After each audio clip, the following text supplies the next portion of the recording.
නමෝ දස්ස භගවතු අරහතෝ සම්මා සම්බුද්දස්ස නමෝ දස්ස භගවතු අරහතෝ සම්මා සම්බුද්දස්ස නමෝ දස්ස භගවතු අරහතෝ සම්මා සම්බුද්දස්ස.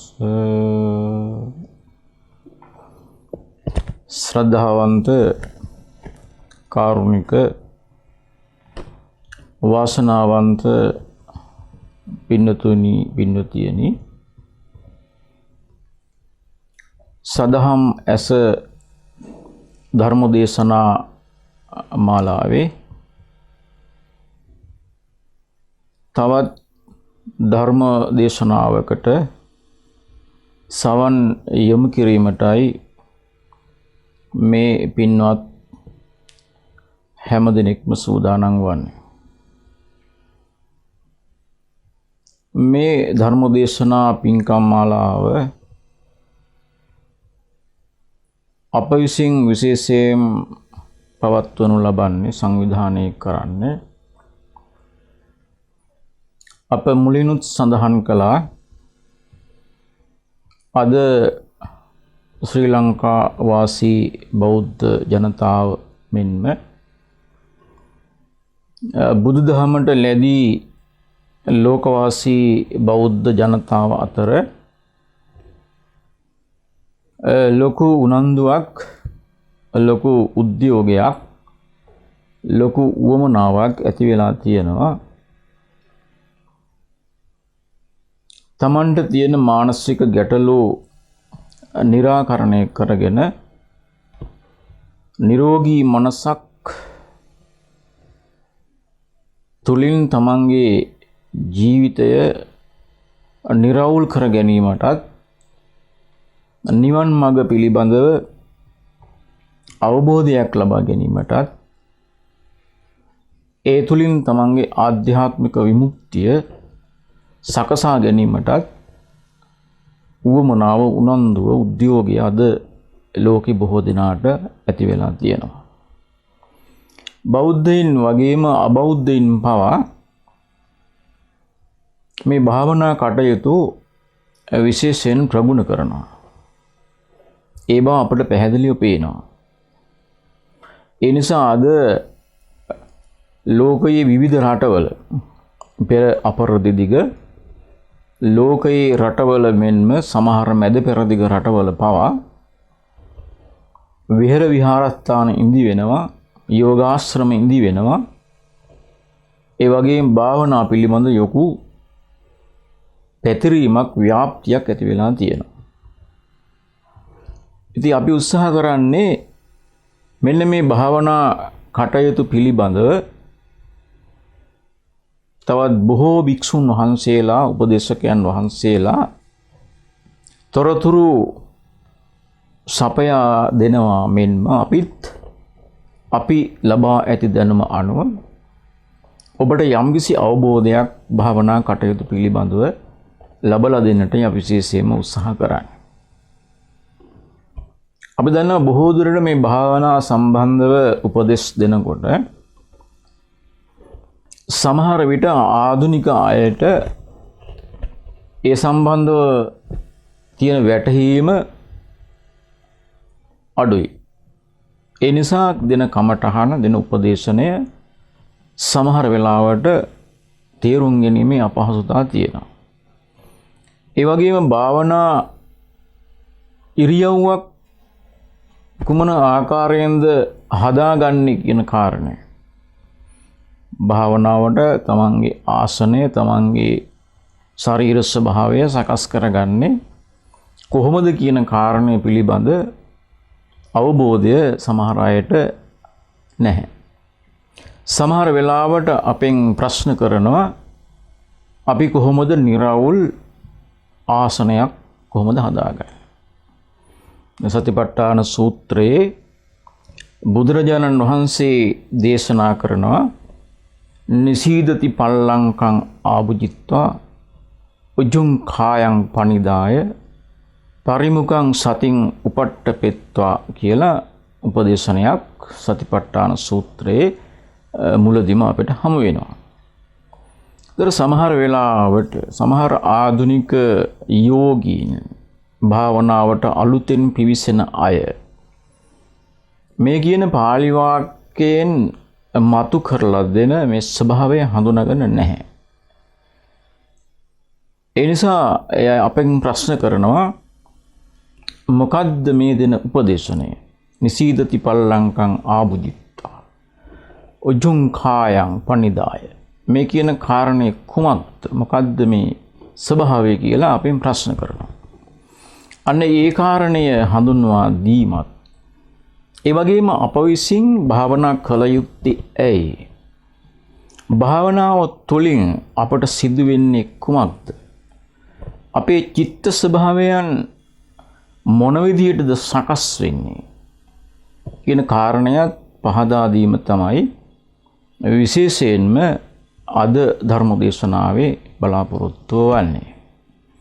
ඒක දීර්ඝ හඳුන්වා දීමක් කරන්නේ. නමුත් ආධුනික අයට විශේෂයෙන් පරිණත අයට නොවේ ආධුනික යෝගීන් සඳහා ඉතාමත් සරල උපදේශනයක් තමයි මා දෙන්න බලාපොරොත්තු වෙන්නේ. විශේෂයෙන්ම ආසනයක් මොන විදිහටද හදාගන්නේ, ඒ වගේම අපි බවුන් වඩන්නේ කුමක් සඳහාද, කුමක් අරමුණු කරගෙනද, අපේ සිත සකස් වෙන්නේ මොන විදිහටද, ඒ සඳහා බලපාන්නේ මොන වගේ ක්‍රියාවලියක්ද කියන කාරණය අපි හඳුනාගෙන ඒ අනුව අපේ ජීවිතය ඉදිරියට ගෙන යාමට කිසියම් මඟ පෙන්වීමක් ඔබට මම කිරීමට අද දිනේදී බලාපොරොත්තු වෙනවා. ඒ නිසා අපි ඒ අනුව අපේ දැනුම අපේ ආකල්ප දියුණු කර ගැනීමට වීරය කරමු, උත්සාහ කරමු. ඒ තුලින් ඔබට මම හිතනවා මා මේ පෙන්වන කරුණු තුලින් ඔබට යම්කිසි අවබෝධයක් භාවනා ඉරියව්ව සම්බන්ධවත් අපි භාවනා කළ යුත්තේ කුමක්ද කියන කාරණේ සම්බන්ධවත් ඔබට ඇති වේවි කියන විශ්වාසය මා තුළ ඇති කරගෙන තමයි මා විශේෂයෙන්ම මේ කරුණු පහදා දීමට බලාපොරොත්තු වෙන්නේ. මම පින්නතුනි මුලින් සඳහන් කළා අපේ ලෝතර බුදු පියාණන් වහන්සේ දීඝනිකායේ මහා සතිපට්ඨාන සූත්‍රයේදී භාවනා කරන යෝගී භික්ෂුන් වහන්සේ නමක් හෝ වේවා, ගිහි පින්වතියක් වේවා,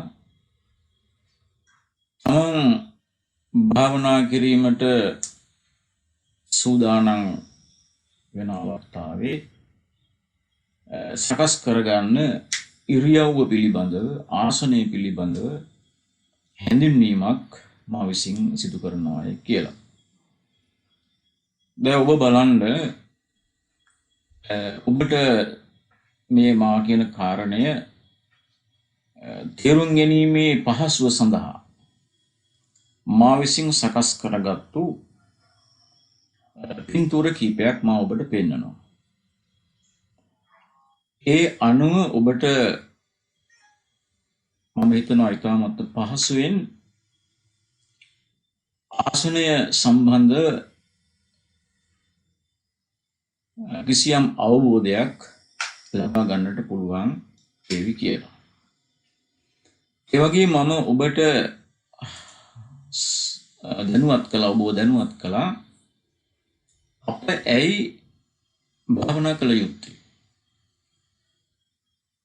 අප ඇයි මේ වගේ අපේ චිත්ත ස්වභාවයන් හඳුනාගෙන කටයුතු කළ යුත්තේ ඇයි කියන කාරණයත් අද දීදී පහදලා දෙනවා කියන කාරණය. දැන් ඔබ බලන්න ඔබට පෙනෙන මේ පින්තූරයේදී ඔබට පැහැදිලිව පේනවා දැන් බුදුරජාණන් වහන්සේ දේශනා කළා නිසීදති පල්ලංකං ආභුජිත්වා උජුං කායං පනිදාය පරිමුඛං සතින් උපට්ඨපෙත්වා.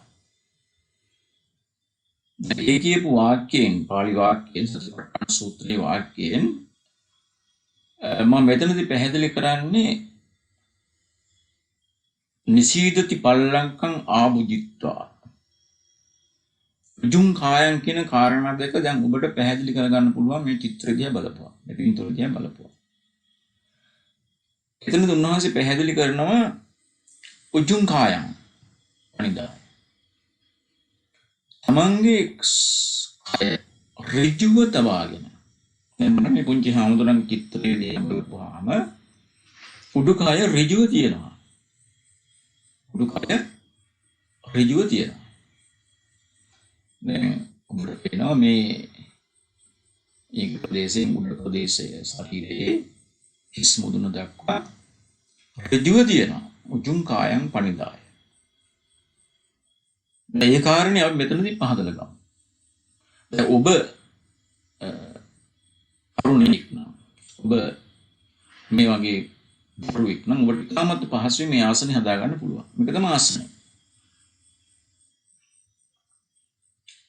අපි දන්නවා සමහර යෝගීන් බොහොම වයසයි. යෝගීන් බොහොම වයසයි. ඒ නිසා එවැනි යෝගීන්ට පුංචි පුටුවක් පුංචි ස්ටූල් එකක් මත වාඩි වෙලා තමන්ගේ දෙපා පහළට යන ආකාරයෙන් මේ විදිහේ උඩුකය ඍජුව ආසනයක් සකස් කරගන්න පුළුවන්. ඒකෙත් ගැටලුවක් නැහැ. ඒ තමයි මේ ශරීර ස්වභාවය අනුව. දැන් පැහැදිලි කරගන්න මෙතනදී මේ බුදුහාඳුරෝ දේශනා කරන නිසීදති පල්ලංකං ආභුජිත්වා උජුං කායං කියන මෙන්න මේ කාරණය. පරිමුඛං සතින් උපට්ඨපෙත්වා ඒ කාරණේ මම මීට පසු පහදලා දෙනවා.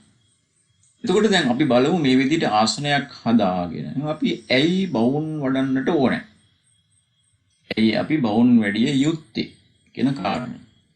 දැන් මම මුලදී එක ධර්මදේශනාවකදී සඳහන් කළා මජ්ක්‍ධිම නිකායේ වත්ථූපම කියන සූත්‍රය. වත්ථූපම කියන සූත්‍රය. මේ වත්ථූපම මයන්න කියන මයන්න මෙතන වැදිලා නැහැ. ඒක පොඩ්ඩක් තියෙන්නේ ඒක තේරුම් ගන්න. ඒතර වත්ථූපම සූත්‍රයේදී බුදුහාමුදුරුවෝ අපිට පෙන්වුම් කළා අපේ සිතේ පවතින යම් යම් වැරදි සිතුවිලි නිසා අපි නිකන් ගිනිගත්තු මිනිස්සු වගේ මනස ආකූල ව්‍යාකූල වෙච්ච මිනිස්සුන්ට අපි ජීවත් වෙන්නේ මේ සමාජයේ. ඒ නිසා තමයි මේ විවිධ කැළඹුණු ස්වභාවයන් අපේ සමාජය තුළ අපිට දකින්න ලැබෙන්නේ. විවිධ විදිහට අපේ මනස අපේ සිතුවිලි කැළඹිලා මිනිස්සු නොමිනිසුන් වගේ ජීවත් වෙනවා. මෙන්න මේ ස්වභාවයෙන් ගැලවෙන්නට තමයි අපි භාවනාව තුළින් මේ කින ස්වභාවයන් පහ කර ගැනීමට වෙරදරන්නට ඕනේ. අපි දන්නවා මේ පින්තූරය දිහා බලපුවම දෙවෙනි පින්තූරය දිහා බලපුවාම මේක අපි සකස් කරපු පින්තූරයක්. මේ කළු පාට අකුරින් ඔබට පේනවා අවිද්‍යාව, ව්‍යාපාද, ක්‍රෝධය, උපනාය, මක්ඛ, පලාස මේ කියන ලක්ෂණ අපේ සිතේ තියෙන අකුසල සිතුවිලි, අකුසල මනෝමය ස්වභාවයන්. මෙන්න මේ ස්වභාවයන්ගෙන් අපේ සිත ගලවා ගන්නට තමයි අපි භාවනාවක් පුරුදු කරන්නේ. අපි භාවනාවක් පුරුදු කරන්නේ මේ වගේ ලස්සන ආසනයක් හදාගෙන ලස්සන ආසනයක් හදාගෙන බොහොම ඍජුව ඉඳගෙන අපි අපේ මනස යොමු කරනවා එක අරමුණකට. අපේ අවධානය මේ කියන ස්වභාවයන්ගෙන් ගලව ගන්නවා. මේ කියන ස්වභාවයන්ගෙන් අපේ අවධානය ගලවගෙන අපේ සිත අපි ටික අරමුණක් කරා ගෙනියන්නට වෙරදරනවා. ඒ කුමක් සඳහාද? මේ කියන ස්වභාවයන්. තව අපිට තියෙනවා ඕන තරම් හොයාගන්න ත්‍රිපිටක සාහිත්‍යය තුළ මේ වගේ පෙන්වන අකුසල සිතුවිලි, අකුසල මනෝමය ස්වභාවයන්. අන්නේ ස්වභාවයන්ගෙන් ගැලවෙන්නට තමයි අපි භාවනාව කියන එක භාවිතා කරන්නේ. එතකොට බලමු මෙන්න මේ චිත්‍රය. දැන් මේ චිත්‍රය බලපුවාම අපිට පැහැදිලිව පේනවා අපේ මානසික ස්වභාවය. මේ චිත්‍රය මම හදපු එකක් නෙවෙයි. මේ චිත්‍රය මම උපුටා ගත්තේ වෛද්‍ය ඩීඩී නුගේගොඩ කියන මැතිතුමා විසින් ලියපු පොතකින් තමයි මම මේ චිත්‍රය උපුටාගත්තේ. ඒ කියන්නේ අපි මෙන්න මේ ස්වභාවයන් නිසා මේ කියන ස්වභාවයන් නිසා අපේ සිත නිතරම කැළඹෙනවා. අපේ සිත නිතරම කැළඹෙනවා.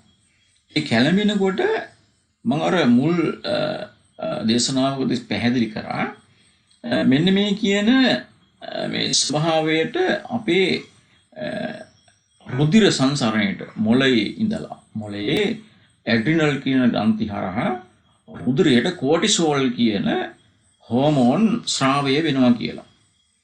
ඒ හෝමෝන් ඒ විදියට ස්‍රාවය වෙනකොට පුද්ගලයා මෙන්න මේ වගේ කලබලකාරී පුද්ගලෙක් බවට පත් වෙනවා.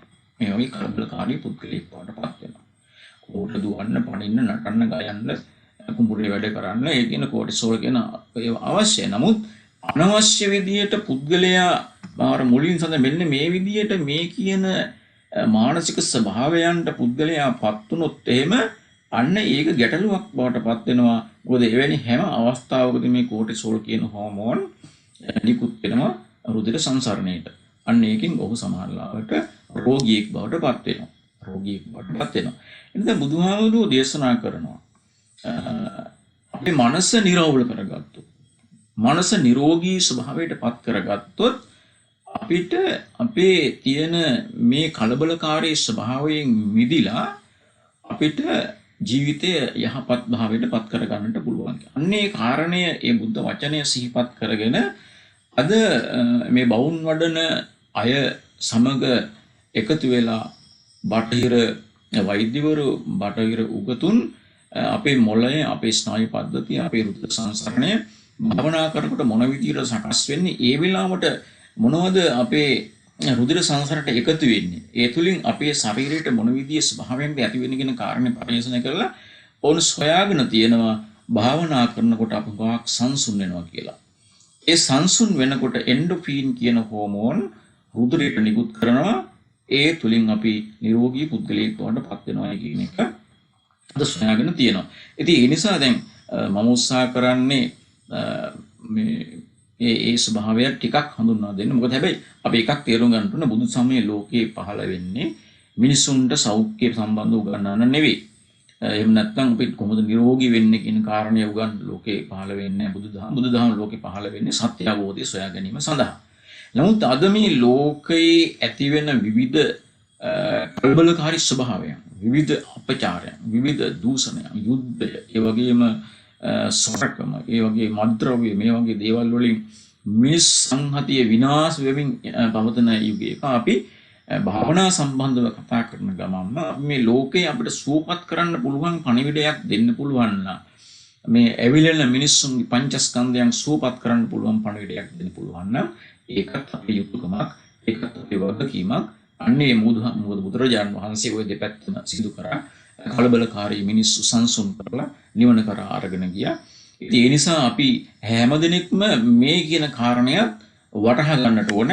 දැන් ඔබට ජීවන දැනුමත් එක්කලා මේ කියන ස්වභාවයන් හඳුනාගත්තාම ඇත්ත වශයෙන්ම අපිට මේ කියන කලබලකාරී ස්වභාවයෙන් මිදෙලා සංසුන් බවට අපේ ජීවිතේ පත් කරන්න පුළුවන්කම තියෙනවා. ඉතින් සංසුන් බව කරා අපේ ජීවිතය පත් කරගන්නකොට අපේ තමත් වැදගත් වෙන්නේ භාවනාමය කුසල ශක්තිය. ඒ නිසා ඒ කාරණේ අවබෝධ කරගන්න. එතකොට අපි කලබලකාරී වෙන්නේ, දැන් මේ චිත්‍රය දිහා බලන්න ඔබ, අපි කලබලකාරී වෙන්නේ අපේ ඇස නිසා, අපේ නාසය නිසා, අපේ කන නිසා, අපේ මුඛය නැත්නම් අපේ කට නිසා, අපේ බොඩිය, අපේ හැම අපේ ශරීරය නිසා තමයි අපි කලබලකාරී වෙන්නේ. අපි ඇහෙන් දකින රූපයක් නිසා, කනට ඇහෙන ශබ්දයක් නිසා, නාසයට එන ගඳ සුවඳක් නිසා, කටට දිවට දැනෙන රසයක් නිසා, අපේ හැමට දැනෙන ස්පර්ශයක් නිසා අපි කලබල වෙනවා. එතකොට අන්නේ කලබල වෙන ස්වභාවයෙන් අපිව මුදවා ගන්නට බුදුහාමුදුරුවෝ දේශනා කරපු ක්‍රමය තමයි භාවනාව කියලා කියන්නේ. දැන් අර මුලින් සඳහන් කරපු සූත්‍රයේදී බුදුරජාණන් වහන්සේ දේශනා කරා නිසීදති පල්ලංකං ආභුජිත්වා උජුං කායං කියන එක මම පැහැදිලි කරා. ඊළඟට බුදුහාමුදුරුවෝ දේශනා කරන පරිමුඛං සතින් උපට්ඨපෙත්තා. භාවනාවක් කරනකොට පරිමුඛං සතින් උපට්ඨපෙත්වා. තමන්ගේ සතිය, තමන්ගේ සිහි කල්පනාව පරිමුඛයේ තබා ගන්නට කියලා. ඒත් පරිමුඛය කියලා කියන්නේ කුමක්ද? පරිමුඛය කියලා කියන්නේ පින්නතුනි මෙන්න මේ චිත්‍ර දිහා බලන්න. මේ නාසය අග උඩු තොල කියන මෙන්න මේ ආශ්‍රිත ප්‍රදේශය මේ රතු පාට පිටක් තියෙනවා. මෙන්න මේ අපි සකස් කරපු චිත්‍රය. එතකොට මෙන්න මේ ආශ්‍රිත ප්‍රදේශය තමයි පරිමුඛය කියලා කියන්නේ.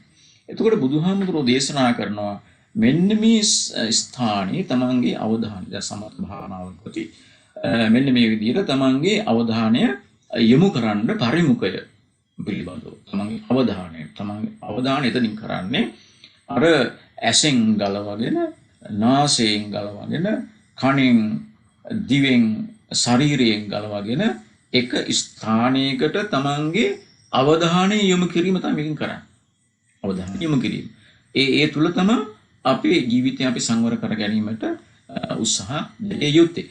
ඒ නිසා ඒ කාරණය හොඳින් වටහා ගන්න. අපි භාවනාවක් කරනකොට අපි කලබලකාරී නම් ඒ කලබලකාරී කියන ස්වභාවය ඇති වෙන්නේ එක්ක ඇහෙන් දැනෙන රූපයක් නිසා, කනට එන ශබ්දයක් නිසා, දිවට දැනෙන රසයක් නිසා, නාසයට දැනෙන ගඳ සුවඳක් නිසා, ශරීරයට දැනෙන කිසිම ස්පර්ශයක් නිසා තමයි අපි කලබලකාරී වෙන්නේ. එතකොට ඒ කියන ඉන්ද්‍රයන්ගෙන් අපි අයින් වෙනවා නම් අපි ඒ අවධානයෙන් අපි ඈත් වෙනවා නම් ඒ ස්වභාවයන්ගෙන් අපේ අවධානය අපි පරිමුඛයේ පැත්තට යොමු කරනවා නම් අපිට පුළුවන් ශක්තිය තියෙනවා ඉතාමත් හොඳ ඉරියව්වක ඉඳගෙන හොඳ භාවනාණ යෝගී පුද්ගලයෙක් හැටියට තමන්ගේ හිත මනස දියුණු කරන්න පුළුවන් ශක්තිය තියෙනවා. ඒතකොට අපි බලමු දැන් මම කිව්වා අපි කලබලකාරී වෙනවා.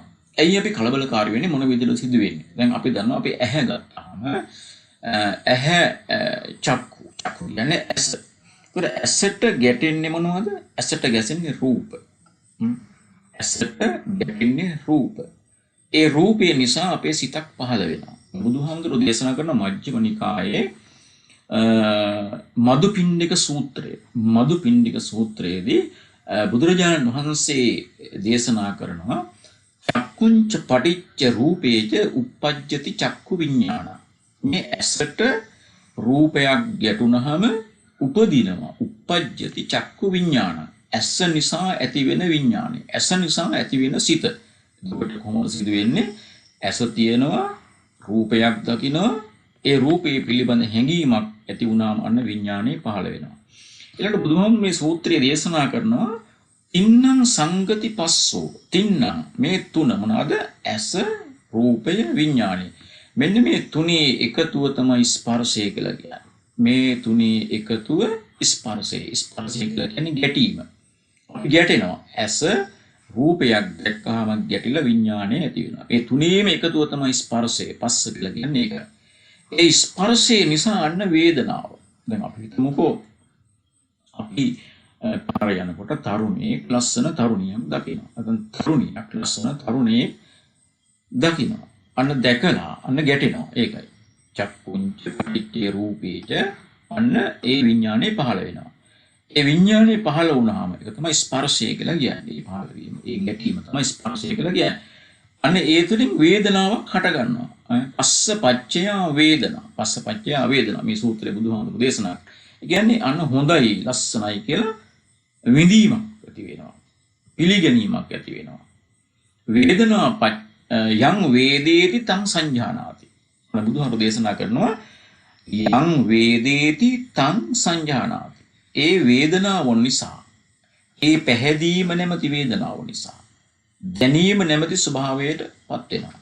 දැන් අපි අකමැති දෙයක් දැක්කම එතකොට එතන තියෙන්නේ හොඳ වේදනාවක් නෙමෙයි නරක වේදනාවක්.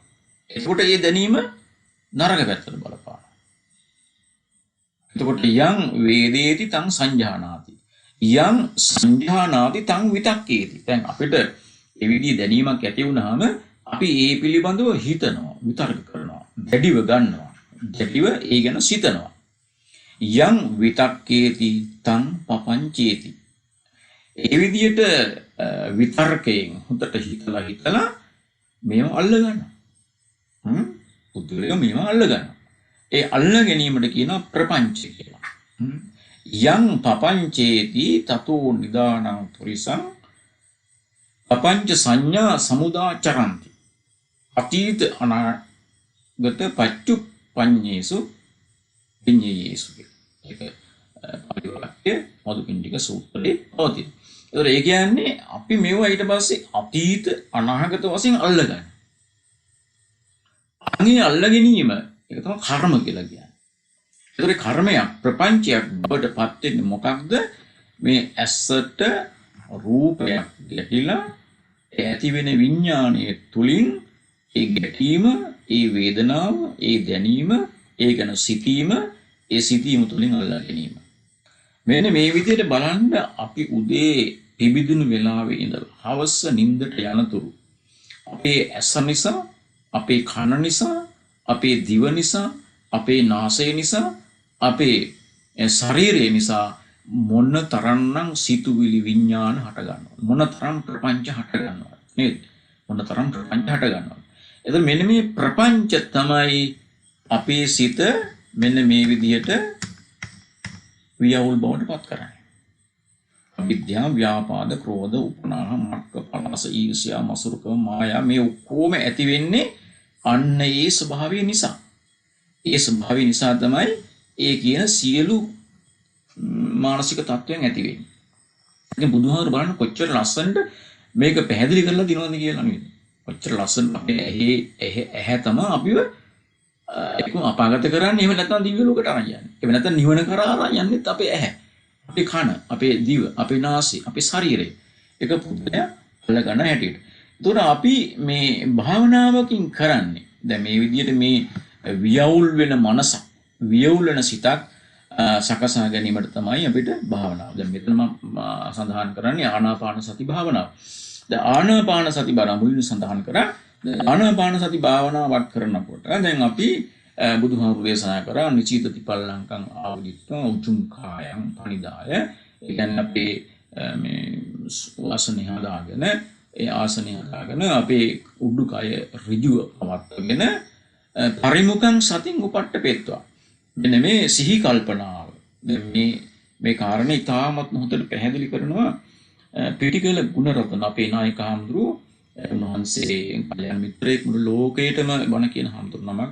ඒ වගේ මාං කඩවල සුදස්සන හාමුදුරුවෝ අපේ මොලේ කළා නෑ, මම ආශ්‍රය කළා. නමුත් මම උන්වහන්සේගේ බණ අහනවා. පිටිකල ගුණරත්න නායක හාමුදුරුවෝ උන්වහන්සේ ඉතාමත් ප්‍රසිද්ධ හාමුදුරුවෝ. උන්වහන්සේ මේ කාරණේ ඉතාමත් පැහැදිලිව දේශනා කරන මම ඒ බණ අහලා තමයි මේ චිත්‍රය හදාගත්තේ. දැන් උන්වහන්සේ පැහැදිලි කරන පරිමුඛය කියලා කියන්නේ නාසය අග උඩුතොල මෙන්න මේ ආශ්‍රිත ප්‍රදේශය. එතන අපේ අවධානය අපි මෙන්න මෙතන යොමු කරනවා. මේක තමයි පරිමුඛය. මේ නිල් පාට තියෙනවා කොමක්. ඒ තමයි පරිමුඛය කියලා කියන්නේ. එතකොට අපි හුස්ම රැල්ලක් ගන්නකොට මෙන්න මේ පරිමුඛය හරහා තමයි ඒක ආස්වාස වෙන්නේ. ආස්වාස කරන්නේ හුස්ම රැල්ල. ආස්වාස කළා මෙහෙම ඒක මෙහාට ගමන් කරනවා හුස්ම රැල්ල. එතන අපේ අවධානය තියෙන්නේ මෙන්න මෙතන. අපි මෙහි යන්නේ නැහැ. අපේ අවධානය තියෙන්න ඕනේ භාවනාවක් කරනකොට මෙන්න මේ පරිමුඛය තුළ අවධානය. දැන් මෙතනින් මේ හුස්ම රැල්ල පරිමුඛය ඇතුළට පිවිසෙනකොට අපි දැනගන්න ඕනේ දැන් හුස්ම රැල්ල ආරම්භ වුණා. ඊට පස්සේ මේ තුළ අපි හුස්ම රැල්ල ගමන් කරනවා. අපේ සිත, අපේ අවධානය මේකෙන් පිට කරන්නේ නැහැ. මෙතනින් පිට කරන්නේ නැහැ. හුස්ම රැල්ල මේ විදිහට ගමන් කරලා අපි හුස්ම රැල්ලේ අවසානය දක්වා ගිහිල්ලා නැවත ප්‍රාශ්වාස කරනවා. ප්‍රාශ්වාස හුස්ම රැල්ල මෙතනින් පටන් අරගෙන මේ අවසාන වෙලා යනවා.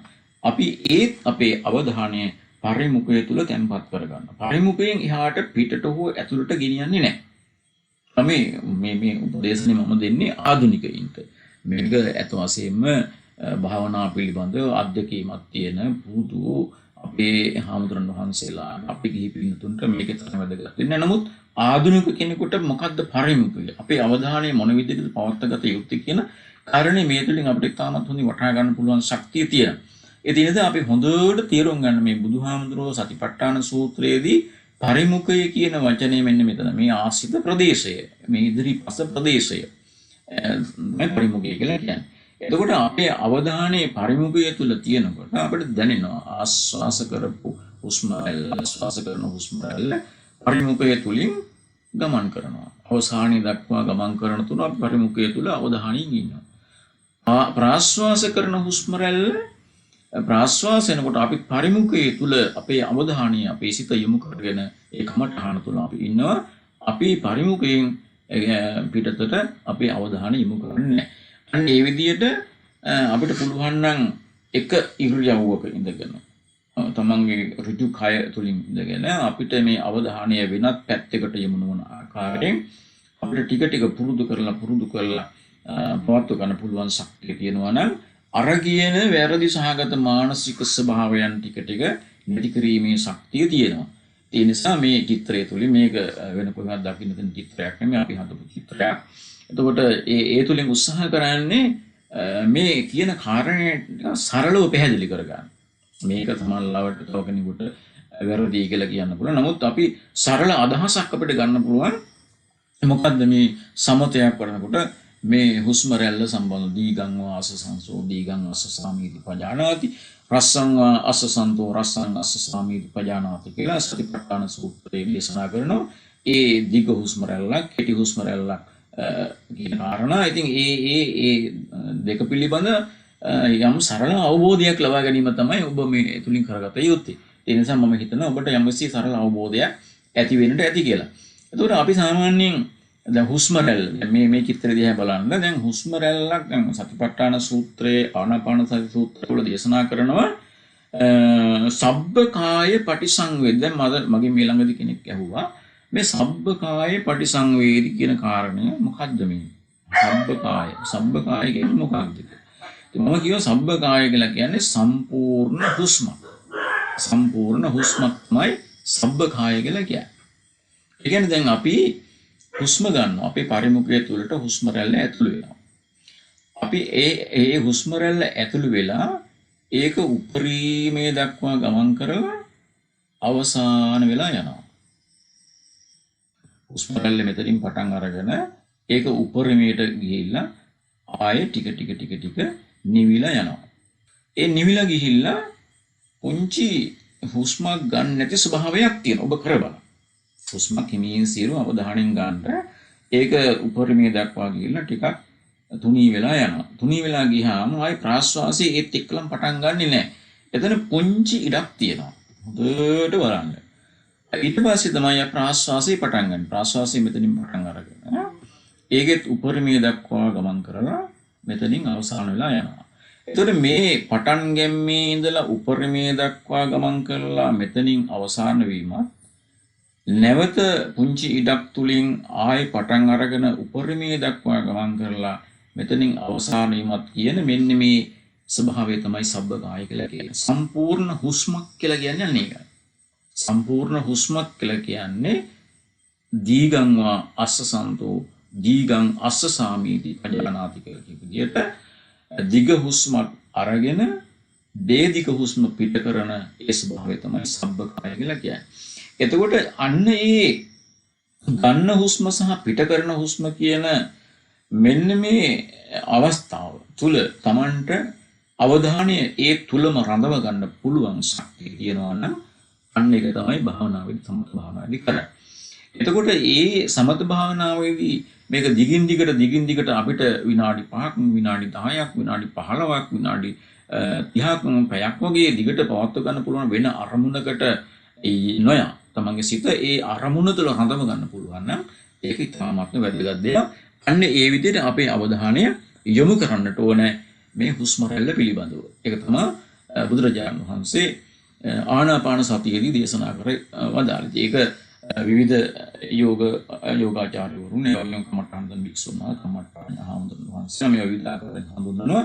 ඒ හඳුන්වීම් දිහත් බලලා මම ඒවත් තමයි මම මේ චිත්‍රය ඇඳලා ඔබට සරලව වටහා ගන්න ක්‍රමයක් මම දේශනා කරේ. ඒ නිසා ඔබ පැහැදිලි කරගන්න මේ හුස්ම මෙතනින් පටන් අරගෙන දැන් මේ රැල්ල මෙහෙම ගිහිල්ලා අවසාන වෙන තුරුම අපි ඉන්නේ කොහෙද? පරිමුඛය තුල. අපි ඉන්නේ මේ පරිමුඛය තුලයි. මේ පරිමුඛය තුල. හොඳට තේරුම් ගන්න. අපි පරිමුඛයෙන් හිත පිටතට පන්නන්නේ නැහැ කොහාටවත්. පරිමුඛයේ තුල ඉඳගෙන තමයි මේ අවධානය විගන්නේ.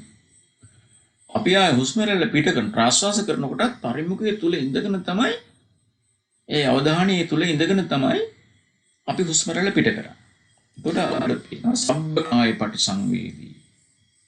අස්සසිස්සාමීති සික්කති කියලා බුදුහාමුදුරුවෝ දේශනා කරපු විදිහට මොකක්ද මේ සම්පූර්ණ හුස්මක් කියලා කියන්නේ කියන කාරණේ අපට පැහැදිලිව වෙනවා. ඒ වගේම දැන් අපි සක්මන් භාවනාවක් කරනකොට මෙහෙම මේ අපි එහෙම යොදන්නේ නැහැ. එතනදී හුස්මක් ගැන හිතන්නේ අපේ අවධානය අපි යොමු කරනවා අපේ යටිපතුලට. අපේ අවධානය අපි යොමු කරනවා අපේ යටිපතුලට. යටිපතුල ඔසවලා කකුල ඔසවලා අපි ගෙනිහිල්ලා තබනවා. ඊළඟ කකුල ඔසවලා ගෙනිහිල්ලා තබනවා. අනේ හැම වෙලාවකම යටිපතුලට ඔබේ අවධානය යොමු කරනවා. ඒක සරලව හිතන්න. මේක ගැඹුරින් බහගන්න පුළුවන් ක්‍රම තියෙනවා. නමුත් සරලව හිතන්න ආධුනිකයෙක් තමන්ගේ අවධානය මේ අවධානය යටිපතුලට යොදන්නේ ඇයි? අපේ අවධානය කඩනවනේ අපේ ඇහැ, අපේ කන, අපේ නාසය, අපේ දිව, අපේ ශරීරය අපේ අවධානය කඩනවා. ඒ කැඩීමෙන් වළක්ව ගැනීමටම තමයි මේ අවධානය මෙතන යොමු කරන්නේ. බොහෝ දින අපි දන්නවා පොතපත ආශ්‍රය කරනකොට බොහෝ දින ඔය පංච අභිඥා අට සමාපatti සෝවාන් සකදාගාමි කියන ධර්මාබෝධයන් ලබාගෙන තියෙන සමත භාවනාවේදී සක්මන් භාවනාව තුළයි. දැන් මේ සක්මන් භාවනාව ඉතාමත් හොඳයි. ඉතාමත් පහසුවෙන් තමන්ගේ මනස නිරවුල් කරගන්න හොඳම භාවනාවක් තමයි සක්මන් භාවනාව. අපේ කය ඍජුව තබාගෙන ඉතාමත්ම සරලව තමන්ගේ ශරීරය හොඳට පාලනය කරගෙන තමන්ගේ අවධානය තමන්ගේ යටිපතුලට යොදවලා තමන්ගේ මේ සක්මන් ක්‍රියාවලිය සිදු කිරීම තමන් පුරුදු වෙනවා නම් ඒ තුළින් තමන්ගේ මානසික ස්වභාවය වැරදි සිතුවිලි පහ කරලා ඒ විදිහට තමන්ට ආධ්‍යාත්මික වශයෙන් සතුට වෙන්න පුළුවන් ශක්තිය තියෙනවා. ඉතින් ඒ නිසා ඊගාට බලමු අපි දැන් මේ ආසනය අපි ඉගෙන ගත්තා ඉස්සෙල්ලාම මම කීකේ තුලින් මේ සාමාන්‍යයෙන් තරුණ කෙනෙකුට ඒ වගේම ළමයෙකුට මේ වගේ ලස්සන ආසනයක් හදාගෙන මේ මෙට්ටයක් වගේ දාන්න අපිට මේ ආසනයක් සකස් කර ගැනීමේ පුළුවන් ශක්තිය තියෙනවා. ඊළඟට බලන්න දැන් මේ තමත් ආසන ක්‍රමයක්. මේකට කියන වජ්‍ර ආසනය කියලා. මෙතන මේ අපේ කකුල් දෙක පිටපස කරලා අපේ විලුඹ නිතඹ තුල තියාගෙන අය ඍජුව තියාගෙන ඒ භාවනාවේ අපිට යෙදෙන්න පුළුවන්. මේ චිත්‍රය තුලින් ඔබට වටහා ගන්න පුළුවන් මේ පద్මාසනයක් මේ වජ්‍රාසනයක් ඒ විදිහට ආසන කියනවා හදා ගන්න පුළුවන්. ඒ අනුව අපේ අවධානය එක අරමුණකට අරගෙන අපේ බවුම් වැඩිම අපිට කරන්න පුළුවන් ශක්තිය තියෙනවා. ඉතින් අපි විශේෂයෙන්ම උත්සාහ කරන්නේ මෙන්න මේ කාරණේ පහදලා දෙන්න. ඉතින් ඔබට මම හිතන්නේ මේ චිත්‍ර වලින් ලොකු දැනුමක් ඉන්නට ඇති. විශේෂයෙන් තමන්ගේ භාවනා කටයුතු මොන විදිහට කරන්න කියන කාරණේ පිළිබඳ ලොකු අවබෝධයක් දැනීමක් එන්නට ඇති කියලා මම හිතනවා විශේෂයෙන්ම ආධුනික කෙනෙකුට. ඉතින් භාවනාවක් කරනකොට විශේෂයෙන්ම අපේ අවධානය අපි ඒ අරමුණ කරා යොමු කරන්නට නම් අපි බුදුහාමුදුරෝ දේශනා කරේ ප්‍රධානම දේ සීලයයි. ප්‍රධානම දේ සීලය. සීලයෙන් තොරව සමාධියකට යන්න බෑ. ඒ නිසා අද වර්තමාන ලෝකයේ මේ සීලය කියන වචනය හඳුන්වන්නේ සත්කාරයක් ඇටියට. ඒක චර්යා සත්කාරයක්. චර්යා සත්කාරයක් කියලා කියන්නේ අපේ ඉඳුරන්ට අපේ චර්යාව ඉඳුරන්ගේ චර්යාවන් කරන්නේ ඒ චර්යාවට යම්කිසි සත්කාරයක් කරනවා. කියන්නේ යම්කිසි බෙහෙතක් දෙනවා කියන්නේ. අපේ සීලය තුලින් කරන්නේ අපේ ඉඳුරන් දමනය කර ගැනීම. ඉඳුරන් දමනය කරනවා කියලා කියන්නේ ඉඳුරන්ගෙන් වෙන ක්‍රියාවලියෙන් ඈත් වීම. ඈත් වීම කියලා කියන්නේ නිවැරදි කර ගැනීම.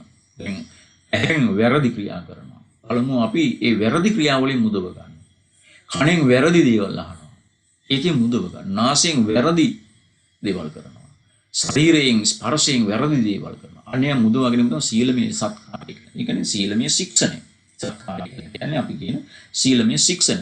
සීලමය ශික්ෂණයක් නැතිව අපිට සමාධිය කරා ගමන් කරන්න අමාරුයි. ඒ නිසා අපි හැම කෙනෙක්ම මේ සීලය කියන ස්වභාවයට එන්න ඕනේ. අපිට මේ ගැටලුව තියෙන්නේ මොකක්ද මේ ඉදිරියට යන්න බැරි මෙන්න මේ චර්යාවලට අපි එන්නේ නැහැ. සීලමය සත්කාරයට සීලමය ශික්ෂණයට අපි එන්නේ නැහැ. ඒ නිසා අපිට අපි බලාපොරොත්තු කරා යන්න බෑ. අපි නිකන් මේවා කතා කරන්න බෑ.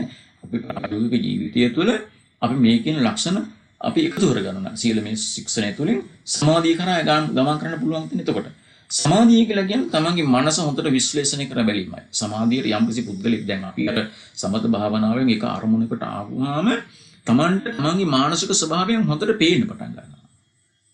මානසික ස්වභාවයෙන් හොඳට පේන්න පටන් ගන්නවා. ඒ මානසික ස්වභාවයන් කියලා කියන්නේ වෙන කිසිවක් නෙමෙයි අර මා මුලින් සඳහන් කරපු මෙන්න මේ ස්වභාවයන්. මේ කියන ස්වභාවයන්. මේ කියන ස්වභාවයන් තමයි මානසික ස්වභාවයන් කියලා. මෙන්න මේවා පේන්න පටන් ගන්නවා සමතය තුලින්.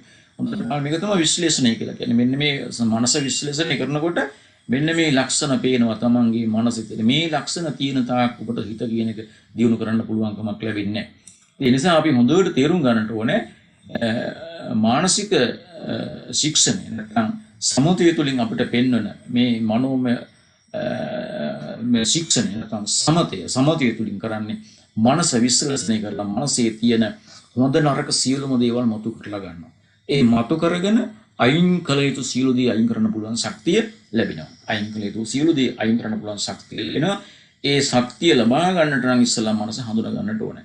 මනස හඳුනා ගන්න පළවෙනි පියවර සීලය, දෙවෙනි පියවර සමාධිය. ඒ විදිහට සමාධිය තුළින් මනෝ විශ්ලේෂණය කරලා මනසේ ස්වභාවයන් හොඳින් හඳුනාගත්තාම ප්‍රඥා සත්කාරය කරා යන්න පුළුවන්. ප්‍රඥාව උපදව ගන්න පුළුවන්. යම්කිසි පුද්ගලයේ ඒකට කියන ප්‍රඥාන සත්කාරය. ප්‍රඥානනය කියලා කියන්නේ සම්පූර්ණයෙන්ම අවබෝධය ලබා ගන්නවා කියලා කියන එකයි. ප්‍රඥානනය කියලා කියන්නේ. ඒ අවබෝධය ලබා ගත්තාම පින්නතුනි අන්න ඒ පුද්ගලයාට ඒතං මම දැන් අපි සාමාන්‍යයෙන් මම කියලා කෙනෙක් ගැන කතා කරනවානේ. මම කියලා කෙනෙක් ගැන අපි කතා කරනවා. ඒකට මම කියන පුද්ගලයා කියන්නේ කවුද කියලා හඳුනා ගන්න පුළුවන්. මම කියලා කෙනෙක් ඉන්නවද කියලා හඳුනා ගන්න පුළුවන්. ඒසෝ හස්මි මගේ කියලා දෙයක් තියෙනවද කියලා හඳුනා ගන්න පුළුවන්. ඒසෝ මේ අත්තා මගේ ආත්මය කියලා අල්ලගත් යු දෙයක් තියෙනවද කියලා හඳුනා ගන්න පුළුවන් ශක්තිය තියෙනවා. එතකොට මෙන්න මේ ස්වභාවයන් හඳුනා ගන්න පුළුවන් භාවනාව තුළින්.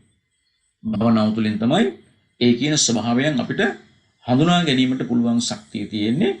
ඉතින් ඒ සඳහා අපිට යෝග්‍යම දේ තමයි මේ භාවනාව කියලා කියන්නේ. ඒ නිසා අපි බෞද්ධයින් හැටියට ඒ වගේම අපේ මනස දියුණු කරගන්නට උවමනාව තියෙන පුද්ගලයන් හැටියට අපි විශේෂයෙන්ම මේ කියන ඉරියව් තුලින් තමන්ගේ අවධානය එක තැනකට යොමු කරලා ඒ තුලින් තමන්ගේ මනස සූපත් කළොත් ඒ මනස සූපත් කිරීම නිසා තමන්ට තමාව හඳුනා ගැනීමට පුළුවන්කම තියෙනවා. තමාව හඳුනා ගැනීමට පුළුවන්කම තියෙනවා. ඉතින් ඒ නිසා අපි හැමදෙනෙක් මෙන්න මේ හුස්මක් කියලා කියන්නේ කුමක්ද? සක්මන් භාවනාවකදී අපි කොහොමද ඒක කටයුතු කරන්නට ඕනේ? ඒ වගේම අපේ ඉරියව්ව මොන විදිහට සකස් කරගන්න ඕනේ කියන කාරණේ මා මේ පෙන්නපු චිත්‍ර වලින් අපිට හඳුනා ගන්න පුළුවන්. ඒ වගේම මේ විදිහට භාවනාවක් කළ යුතු වන්නේ ඇයි කියන කාරණය අර මා මුලින් සඳහන් කරා අවිද්‍යා, ව්‍යාපාද, මක්ඛ, අම්බ ආදී මේ අකුසල සිතුවිලි හඳුනා ගැනීමට තමයි පළමුව මේ භාවනාවක් අපි භාවිත කරන්නේ. ඒ භාවිතයන් තුළ අපේ මනස අපි හඳුනාගත්තාම පහ කළ යුතු සියලු දේ පහ කරන්න පුළුවන් ශක්තිය අපිට ලබා ගන්න පුළුවන්.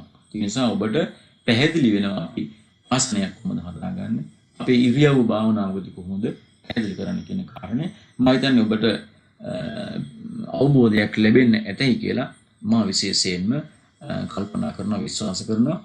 මේ අලුත් දෙයක් කියන්න හදන නිසා තමයි මම මේ වගේ අනුශාසනාවක් කරේ, මේ වගේ වැඩසටහනක් සකස් කරගත්තේ. මම හිතනවා ඔබට යම්කිසි අලුත් දෙයක් ඉගෙන ගන්න පුළුවන් ශක්තිය ලැබුණා කියලා. ඉතින් අපි බලමු ඒ විදිහට අපේ භාවනා ඉරියව් තුළින් අපි බවුන් වඩන්නේ කුමක් සඳහාද කියන කාරණය. දැන් ඔබට මම හිතනවා පැහැදිලි වෙන්න ඇති කියලා. අපි භාවනා ඉරියව්වක් සකස් කරගෙන අපි කොහොමද භාවනා කරන්නේ? අපි භාවනා කළ යුත්තේ ඇයිද කියන කාරණය. අපි භාවනා කළ යුත්තේ අර මා මුලින් සඳහන් කරපු වත්ථූපම සූත්‍රය. වත්ථූපම සූත්‍රයේ පමණයි මම සඳහන් කරේ. නමුත් තව විවිධ සූත්‍රවලදී බුදුරජාණන් වහන්සේ කෙලෙස් ධර්ම පිළිබඳව අපේ මනසේ, අපේ හිතේ ඇති වෙන විවිධ නරක සිතුවිලි සම්බන්ධව දේශනා කරලා තියෙනවා. අපි පසු ඒ සූත්‍රයකින් එක අරගෙන අපි සරලව පැහැදිලි කරනවා. අද අපි සඳහන් කරේ වත්ථූප එතන කරුණු 16ක් තියෙනවා. ඒ 16 මම සඳහන් කරේ නැහැ. නමුත් ඔබට වත්තුප්ම සූත්‍රය කියවන්න පුළුවන් නම් ඔබට වත්තුප්ම සූත්‍රයේ තියෙන ඒ කරුණු හඳුනා ගැනීමේ හැකියාව ඔබට ලැබෙනවා. ඉතින් මේ විදිහට මේ ස්වභාවයන් තුලින් තමයි අපේ ජීවිතය පිළිබඳ වැරදි අවබෝධයක් අපි ඇති කරගෙන තියෙන්නේ. මොකද්ද මේ වැරදි අවබෝධය? ප්‍රධානම ලෝකයේ විනාශ කරන වැරදි අවබෝධය තමයි මේ මම කියන ආකල්පය. මේ වැරදි ආකල්ප නිසා, අවිද්‍යාව නිසා, ද්වේෂය නිසා, මක්ඛය නිසා, මායා බව, කපටි බව මේ වගේ ස්වභාවයන් නිසා අපි මම කියලා පුද්ගලයෙක් අරගෙන තියෙනවා. ඒතන් මම. එහෙම තමයි අපි හිතන්නේ. ඒතන් මම. ඒ වගේ මේ සියල්ල මගේ. ඒසෝ හස්මි. මේ මගේ ආත්මය. ඒසෝ මේ අත්තා. මෙන්න අපේ ආකල්පය. මම කියලා කෙනෙක් ඉන්නවා. මගේ කියලා දෙයක් ගැන අපි කතා කරනවා. මගේ ආත්මය කියන අදහසක අපි ඉන්නවා. නමුත් බුදුහාමුදුරුවෝ පින්නතුනි එහෙම කාරණයක් පැහැදිලි කරේ නැහැ. බුදුහාමුදුරුවෝ ඒකේ පැහැදිලි කරේ ඒකේ අනිත් පැත්ත. මොකද්ද? නේතං මම කියලා කෙනෙක් නෑ. නේතං මම. නේසෝ හස්මි. මගේ කියලා දෙයක් නෑ. මගේ කියලා අල්ලා ගත යුතු කිසිම දෙයක් නෑ. නමේසෝ මේ අත්තා. මගේ ආත්මය කියලා ගන්න දෙයක්වත් නෑ. අපි ගන්නෙ කොහොමද? ඒතං මම, ඒසෝ හස්මි, ඒසෝ මේ අත්තා. මේ මම, මේ මගේ සියල්ල මගේ, මේ මගේ ආත්මය. බුදුරජාණන් වහන්සේ දේශනා කරනවා එහෙම දෙයක් නෑ. නේතං මම, නේසෝ හස්මි, නමේසෝ මේ අත්තා. මම කියලා කෙනෙක් නෑ, මගේ කියලා දෙයක් නෑ, මගේ ආත්මය කියලා ගත යුතු කිසිම දෙයක් නෑ. මෙන්න මේ අවබෝධය කරා අපේ මනස ගෙනියන්නේ භාවනාව. පින්කම් නෙමෙයි. පින්කම් වලින් කියන්නේ ඒතං මම කියන පැත්තයි. ඒසෝ හස්මි කියන පැත්ත. ඒසෝ මේ අත්තා. මගේ ජීවිතේ භවයෙන් භවයට මනුස්ස ලෝක, දිව්‍ය ලෝක පැත්තට ගෙනියන්න මගේ ආත්මය මම පින්කම් කරනවා කියලා එහෙම යන්න පුළුවන්. ඒක වැරදි. බුදුහාමුදුරෝ දේශනා කරේ නේතං මම, නේසෝ හස්මින මේසෝ මේ අත්තා. මෙන්න මේ අවබෝධය කරා යන්නට තමයි අර අපේ අවධානය එක අරමුණකට යොමු කරලා අපේ සිත දියුණු කරලා සිතේ ස්වභාවයන් වටහාගෙන ඒ ස්වභාවයන් දුරු කරන්න බුදුහාමුදුරෝ අපිට මඟ පෙන්වකොට වදාළේ. ඒ විදිහට ඒ අවබෝධය එනකොට අන්න මේ පංචස්කන්ධය පිළිබඳ ගැඹුරින් වැටෙනවා. ගැඹුරින් වැටෙනවා. ඒ වැටහීම තුල අන්න ඒ යෝගියා, ඒ භික්ෂුන් වහන්සේ කල්පනා කරනවා ඉදං දුක්ඛන්ති මනසිකරෝති. මේ පංචස්කන්ධය දුකයි, මේ ලෝකේ දුකයි. එහෙම මෙනෙහි කරනවා. ඒ මෙනෙහි කිරීම බොරුවට නෙමෙයි. අවබෝධයෙන් මෙනෙහි කරනවා. ඒකට කියන යෝනිසෝ මනසිකාරය කියලා. නුවණින් දකිනවා. මේ සියලු දුකයි කියලා නුවණින් දකිනවා. අයං දුක්ඛ සමුදයන්ති මනසිකරෝති. මේ දුක හට ගැනීමේ හේතුව කියලා මෙනෙහි කරනවා. නුවණින් දකිනවා. අයං දුක්ඛ නිරෝධන්ති මනසිකරෝති. මේ අවබෝධය තුලින් මට දුක නැති කරන්න පුළුවන් කියන අවබෝධය කරා ඒ නුවණස ලබා ගන්න. අයං දුක්ඛ නිරෝධගාමිනී පටිපදන්ති මනසිකරෝති. මේ භාවනාව තුලින් වැඩෙන මේ කුසල ශක්තිය, මේ තැම්පත් බව, ඒක තමයි දුක්ඛ නිරෝධගාමිනී පටිපදාව කියන අවබෝධය. ඒ නුවණස පහළ වෙනවා. ඒ යෝනිසෝ මනසිකාරය උට පහළ වෙනවා. ඒ පහළ වෙනකොට පින්නතුනේ තීනි සංයෝජනානි පහියන්ති. සංයෝජන තුනක් අන්න නැති වෙලා යනවා.